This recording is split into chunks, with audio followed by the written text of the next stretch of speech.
Okay, so here we're now ready to start drilling out all of the holes in the wand.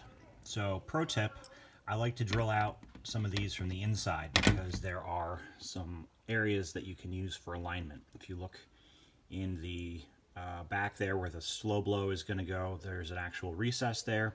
There's also one where one of the hat lights is going to go.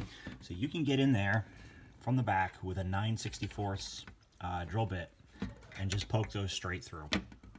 That'll make it easier to find the centers to drill these out to the final 1/4 inch dimension from the other side. My next pro tip is to get yourself a set of these Uni Bits. These are really handy for prop building in general. They make it a lot easier to do centering and drilling out of things like this, I find, because you can't, your drill bit won't walk as much and you'll get nicer holes. So I'm going to use that then to finish opening those up down to the final 1/4 inch size. So we'll go ahead and take a look. Okay, so you can see now I've drilled these holes out to 1/4 inch, and there's still a little bit of material there remaining around where I opened up those bosses. So what we're going to do in this case is come in with some side snips and just clean that off. We'll give it a little bit of a light sand and we'll be good to go on those. Okay, and there we go. So cleaned up all the flash and give it a little bit of a sand and got that nice and cleaned up. Next up, we're going to do the toggles that go in the body there. So what you're going to need to do is mark the centers of those little, what are those? Hexagons. And then drill those out with a 1/4 inch drill bit. Okay, so there's the holes for the toggle switches. Next, we're going to drill a hole up here for the front hat light. So you're going to need to measure back 11 millimeters back from here and then 12 millimeters in from the edge to make the center point for that hat light, and then you're going to drill another 1/4 inch hole. You've got to be a little bit precise here because you need to make sure that you can clear this mounting boss right here. So I would definitely recommend that when you drill this one out, drill a small pilot hole just to make sure that it looks like you're going to clear it. In fact, I recommend you start with a small bit and do pilot holes for all of these as you're drilling them out.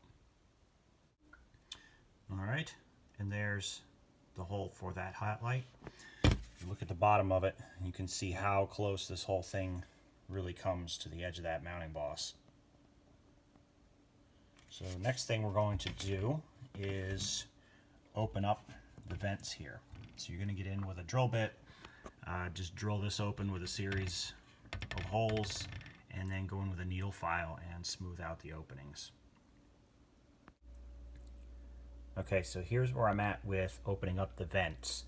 So I've done holes with the drill at either end of the vent using a 7/64 drill bit to open that up. 7/64 fits almost perfectly into that vent and gives you the right radius at the end. So if you're very careful, you can do that. Now to open up the rest of the vent, you've got a couple options. You can either continue drilling with the bit and just make a series of holes all the way down, or if you're brave and want to get in there with a Dremel, that would be another option. I prefer to do this with a drill bit. I'm probably going to go down one size in the drill bit to 3/32, make my holes, my series of holes, open that up as much as I can with the drill, and then I'm just going to go in with a file to do the final cleanup. So we'll see how we do. Okay, and here's the vent after I've opened it up with the drill. You can see there's not a whole lot that I'm going to have to clean up there with a file, but we'll just touch that up a little bit and make sure we get any of the little scraps of plastic cleaned out of there. So just a few minutes with the needle files and that should be ready to go.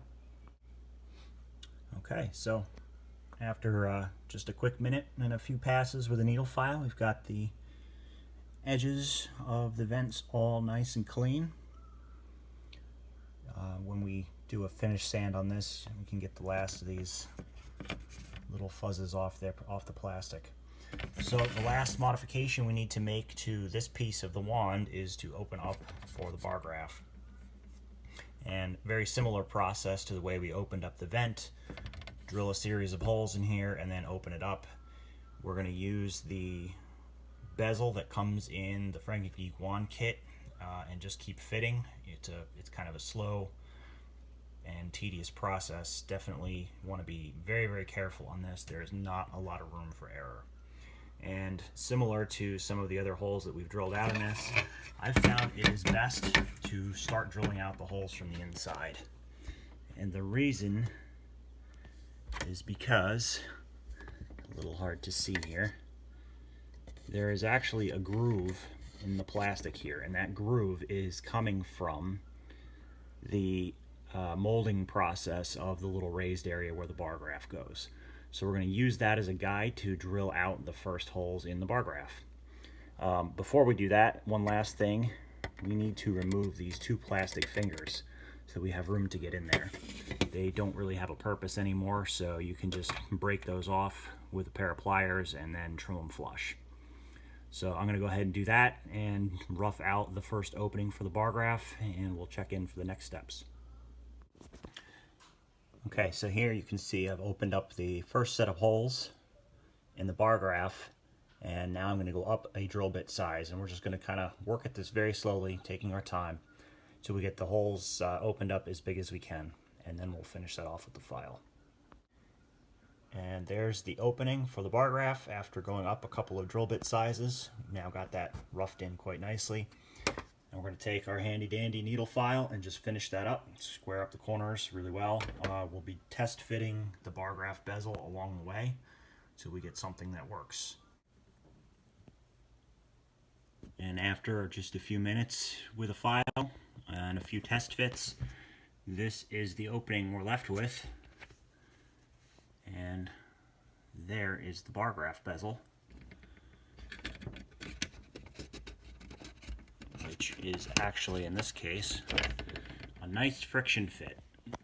So when we're ready to do the final installation of that, just a little bit of super glue on the corners before we insert it, and that guy is going nowhere. So you can see how you get a nice finish on that, and we'll install the lens. So that is the last of the modifications for this particular piece of plastic. This is now ready for a little bit of surface prep and some paint. So we're going to move on to the remaining pieces of the wand and getting those ready.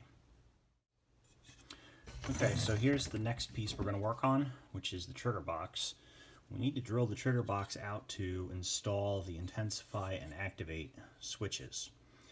Now this particular wand, most of them you're going to find come with these little molded nubs that are supposed to give some representation of the switch and the button. I have ordered a pack personally, and I've seen a few others that arrive without those in place. There's just some mounting holes because these are pieces that are molded and installed separately.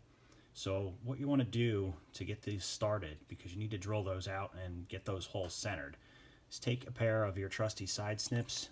You could probably do this with another pair of pliers as well, and pop these off. You can either cut them, like I'm going to try to do here, just like that. You may be able to just pull them out. But either way, now you've got spots to mark for the holes. And now what you want to do is drill those holes out with 3/16 drill bit. You're going to go all the way through. This sounds bizarre, but trust me, you want to drill all the way through the gun box through both sides of it, because you need access to the back of it to install the switches. And then we're going to put a cover plate over it later. So I'm going to go ahead and drill these out. I will drill out with a pilot bit and then enlarge those holes all the way through with a 3/16, and then I'll come back and show you how to do the back. Okay, so here's this piece now with the back opened up with 3/8 inch holes. You can see here you've got a little bit of extra room. It's kind of hard to see. So if you wanted to open this up and maybe connect these two together using a Dremel or something to give yourself a little bit more room, you could do that. There is a support wall inside here. This piece extends all the way through, which you're actually going to hit when you drill this bottom hole. It's a little hard to see there. So it does interfere a little bit. I would not want to go ahead and remove too much of that material because I think it adds a lot of structural support to this thing. If you need to, you could open the bottom part of this up a little bit with a Dremel. This is the cover plate that comes in the kit, which is what you're going to glue on after you install the switches to cover those holes. So you can use the cover plate as a guide to know how much material you may be able to remove if you need to make those holes a little bit bigger when you're starting to do the install. But I found that with a little bit of finagling and some needle nose pliers, the switches will fit in through those holes without too much difficulty.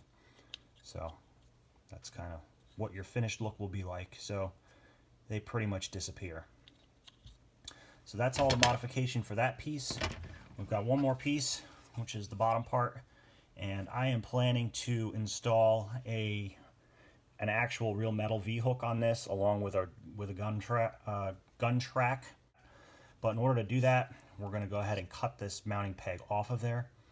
There's probably a few ways you could do it. You could drill out the whole thing completely with a large drill bit, make that go away. You might be able to get in there with a large pair of side snips and snip it off, or work your way around it with an X-Acto knife or something. I've done this before and found the best way to do it is just go in with a hacksaw blade with just the blade, because you can bend and flex it a little bit, and just work your way around it. Take your time, slowly cut it off. So that's what we're going to do with this one. And that's all the mechanical modification we need to make to the wand, and then we're ready for prep and paint.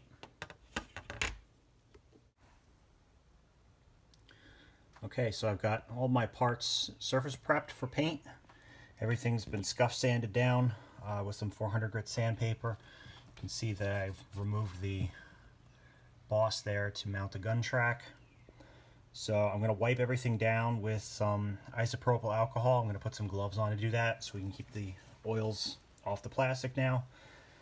Then I'm going to lay down some primer, going back to my trusty Rust-Oleum Professional. And then I'm going to put down some of this metallic aluminum on top of that, because I want to make sure that I get all of the molded knobs. So especially this one and the side discs that we want to be silver. Then I'm going to let those dry, and I'll mask those before I paint the rest of the wand with the black.